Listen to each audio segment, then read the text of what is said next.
Hai guys, kembali lagi di channel Lana24. Kali ini kita akan review film India 2021 yaitu Krishnakuti Pani Tudanggi. Langsung saja ke review filmnya. Scene diawali dengan seorang gadis yang sedang berjalan mengambil susu yang ada di pagar. Ternyata gadis itu tinggal di sebuah villa yang diberi nama Istana Lukas. Ternyata villa itu berada di tengah hutan. Saat di dalam rumah, gadis itu melihat ada bayangan seseorang di luar jendela. Saat gadis itu melihat dari jendela, ia pun terkejut karena ada seorang pria di luar. Karena tidak bisa mendengar suaranya, pria itu meminta gadis itu untuk membukakan pintu. Pria itu pun langsung memberi surat kepada gadis itu dan berkata, "Aku adalah seorang perawat rumah bernama Yunikana, di mana ia dikirim oleh Nyonya Sarah untuk merawat kakek." Gadis itu berkata tidak ada orang di rumah. Semuanya pergi ke acara pernikahan. Di rumah hanya ada dia dan kakek. Mendengar hal itu, Yunikana tersenyum nakal. Tiba-tiba di dalam rumah terdengar suara benda jatuh. Mendengar hal itu, Yunikana langsung menyelonong masuk. Gadis itu mencoba menghentikannya. Ternyata itu hanyalah seekor kucing. Gadis itu berusaha mengusir Yunikana. Tiba-tiba suara alarm pun berbunyi. Yunikana pun kembali menerobos masuk untuk mencari sumber suara. Ternyata suara itu berasal dari sebuah kamar tempat kakek dirawat. Yunikana pun berbicara kepada kakek dan menanyakan namanya. Ternyata kakek tidak bisa bicara guys. Gadis itu mengatakan bahwa dia adalah kakek luka. Dan nama gadis ini adalah Beatrice. Saat Yunikana mengobrol dengan Beatrice, tiba-tiba tangannya dicengkram kuat oleh kakek. Sepertinya kakek ingin mengatakan sesuatu. Yunikana pun mendapat telepon dari Nyonya Sarah. Ia berkata dia telah sampai di rumah. Tuan Leo, Nyonya dan yang lainnya tidak ada di rumah. Di rumah hanya ada putrinya. Lihat Yunikana berbicara dengan Nyonya Sarah di telepon. Akhirnya Beatrice percaya dengan Yunikana. Beatrice berkata akan memberitahu ibu dan ayahnya bahwa ia telah sampai di rumah. Setelah Beatrice pergi, Yunikana sepertinya masih kesal dengan kakek karena mencengkram tangannya. Ia pun mengancam kakek jika melakukan hal itu dia akan memukulnya. Ia pun menyuruh kakek luka untuk tidur. Yunikana pun pergi mencari Beatrice sambil bermain game di HP-nya. Ia pun terkejut saat melihat rumah itu ternyata sangat besar. Saat berada di lorong, tiba-tiba ada bayangan hitam lewat. Ia berkata jika pria lain melihat itu pasti merasa ketakutan. Tanpa rasa takut ia pun tetap menyusuri rumah itu. Tapi ia tiba-tiba terkejut saat melihat foto kakek luka. Di mana di foto itu telah terpasang karangan bunga yang menandakan kakek luka telah meninggal. Yunikana pun merasa ketakutan. Tiba-tiba dari belakang ada tangan yang memegang bahunya. Ternyata yang memegang bahunya adalah Beatrice. Beatrice berkata bahwa foto yang ia lihat adalah kembaran kakek luka bernama kakek Lasar yang sudah meninggal. Scene pun berganti saat Yunikana berada di tengah hutan. Beatrice pun datang menghampiri Yunikana. Melihat Beatrice, Yunikana pun tersenyum. Yunikana bertanya kepada Beatrice apa yang terjadi kepada kakek sehingga membuatnya cacat. Beatrice pun menceritakan bahwa pada saat itu tidak ada orang di rumah. Ketika ayahnya kembali, ia melihat kakek telah terbaring di dekat kolam berenang. Kami telah membawa kakek ke rumah sakit, tapi tidak membantunya untuk sembuh. Yunikana pun berkata saat pertama kali melihat Beatrice, ia teringat akan gadis yang ada di desanya yang bernama Nona Grija. Ia juga tinggal di sebuah rumah yang ada di tengah hutan. Dia sangat cantik, tubuhnya sangat lembut dan harum. Semua pria menyukai Nona Grija. Tetapi Nona Grija lebih memilih menikahi pria tua kaya. Dan pada akhirnya Nona Grija berselingkuh dengan seorang penari yang bernama Krishnakuti. Karakternya berjanggut merah dan sangat terkenal. Suatu hari tercium bau busuk dari rumah Nona Grija. Saat pekerja mendobrak rumahnya, mereka melihat Nona Grija terbaring meninggal dan tubuhnya membusuk. Semua orang mulai berbicara bahwa Krishnakuti pelakunya. Polisi dan penduduk pun mencari Krishnakuti, tapi dia tidak ditemukan. Akhirnya pada suatu hari di sebuah kolam tua, mayat Krishnakuti ditemukan mengambang. Semenjak kejadian itu tidak ada satupun orang di desa yang berani keluar malam. Karena takut dengan roh Krishnakuti yang gentayangan. Cerita itu berhasil membuat Beatrice ketakutan. Dan ternyata Yunikana hanya bercanda untuk menakuti Beatrice. Di malam harinya saat Yunikana ingin pergi mandi, kakek sepertinya ingin mengatakan sesuatu kepadanya. Kakek terus melihat ke arah pintu kamar mandi. Yunikana tidak mengerti apa yang diinginkan kakek. Lalu Beatrice pun datang untuk menenangkan kakek. mengatakan bahwa ibu dan ayah akan terlambat datang. Yunikana pun pergi mandi. Setelah mandi, dia terkejut karena kakek tidak ada di ranjangnya. Ternyata kakek berada di ruang makan dengan Beatrice. Beatrice mengatakan kepada Yunikana bahwa ayah dan ibunya telah pulang dan mereka sedang menonton TV di ruang tamu. Yunikana berkata ia akan menemui orang tuanya dan kembali memberi kakek bubur. Saat ia di ruang tamu, ia pun terkejut karena tidak ada siapa-siapa di ruang tamu. Ia hanya melihat kursi yang bergoyang dan TV yang menyala. Ia pun kembali kepada Beatrice dan mengatakan bahwa ibu dan ayahnya tidak ada di ruang tamu. Beatrice mengatakan mungkin mereka pergi mandi. Ia akan memanggilnya untuk makan malam. Yunikana pun memberi makan kakek. Saat ia menyuapi kakek bubur, perhatiannya pun teralihkan saat melihat Beatrice tengah berbicara. Saat ia melihat Beatrice, ia pun tercengang karena Beatrice berbicara sendiri. Dengan suara yang ketakutan, dia pun memanggil Beatrice. Beatrice pun menoleh kepadanya dan bertanya apakah ia ingin menambah acar. Muka Yunikana pun semakin tegang. Beatrice pun terus bertingkah aneh. Ia pun memperkenalkan ibunya kepada Yunikana. Pada hari itu Yunikana semakin bingung karena tidak ada siapa-siapa selain Beatrice. Beatrice terus bercerita tentang Yunikana kepada ibunya. Tiba-tiba ia menoleh ke belakang dan tersenyum lalu berkata, sontak hal itu membuat Yunikana terkejut dan melihatnya.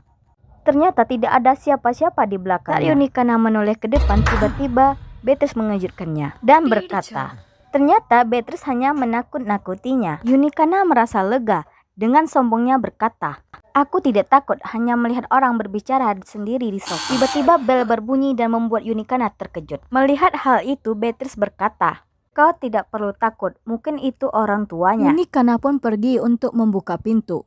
Saat ia lewat di ruang tamu, ia pun bingung siapa yang mematikan TV. Ketika Yunikana membuka pintu, tidak ada siapa-siapa di luar. Tiba-tiba, pintu pun tertutup.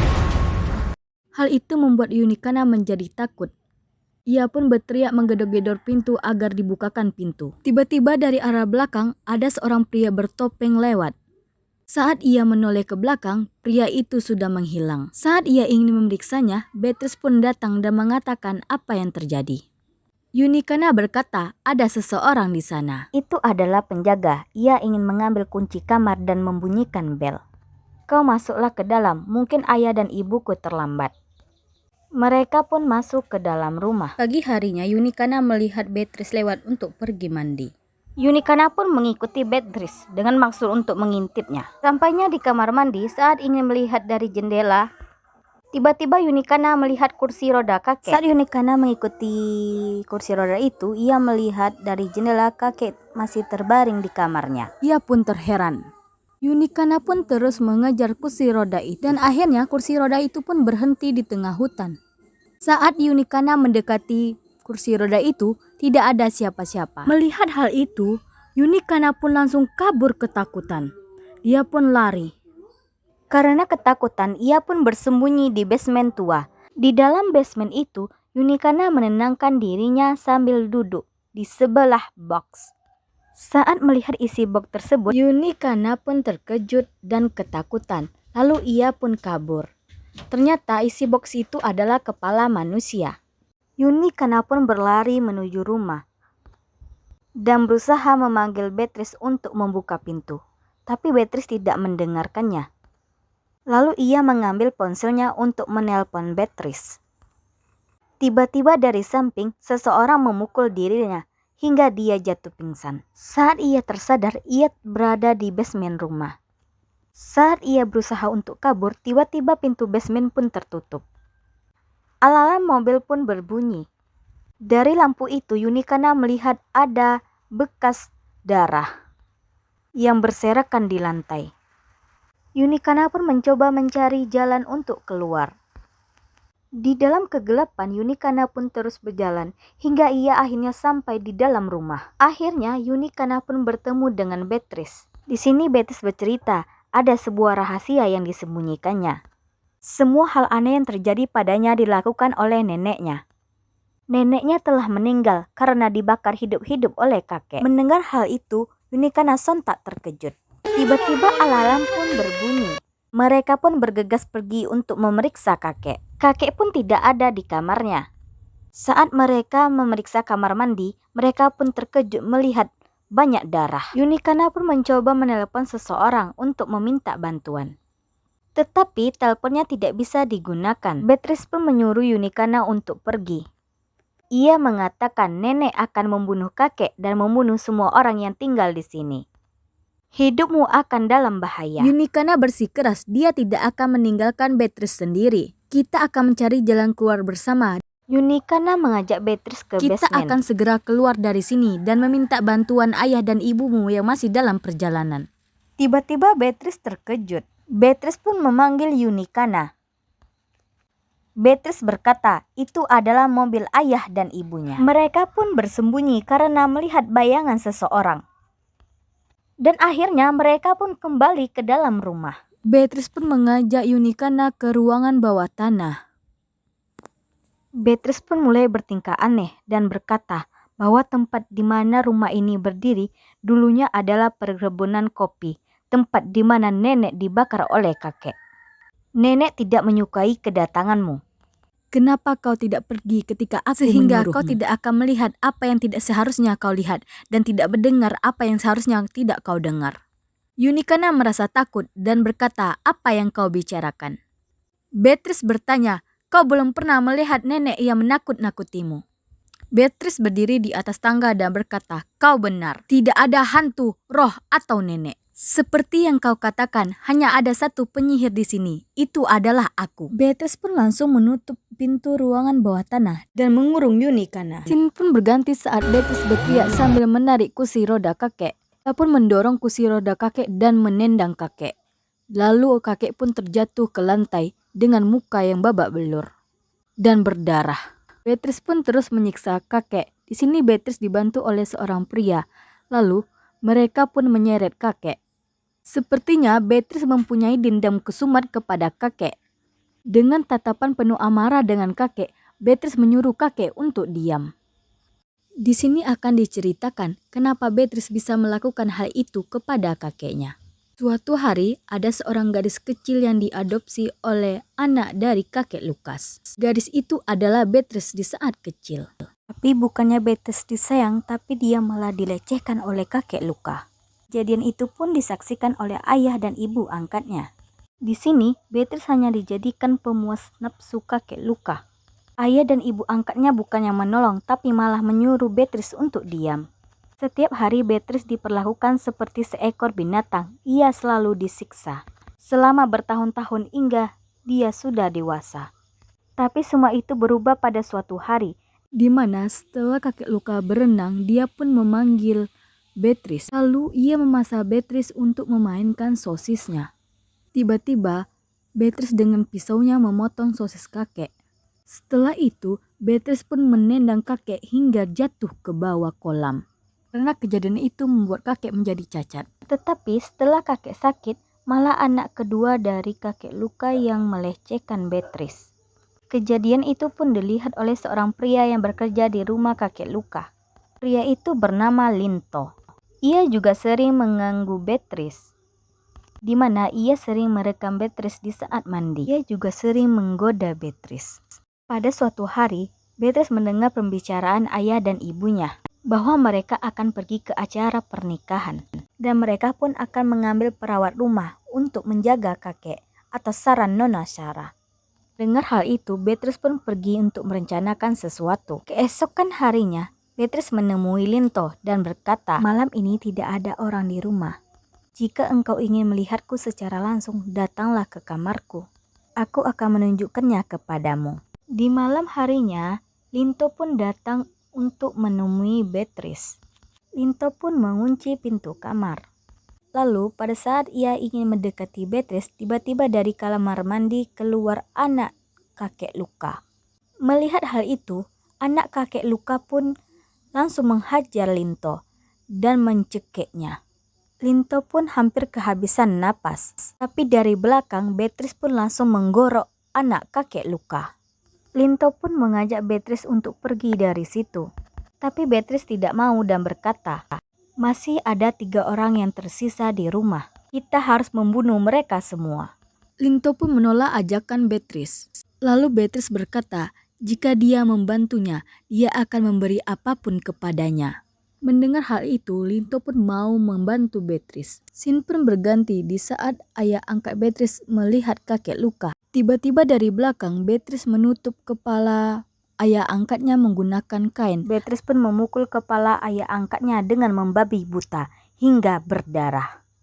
Kejadian itu disaksikan oleh kakek luka. Tiba-tiba ibu angkatnya pun datang. Melihat hal tersebut, ibu angkat Beatrice pun menjadi histeris.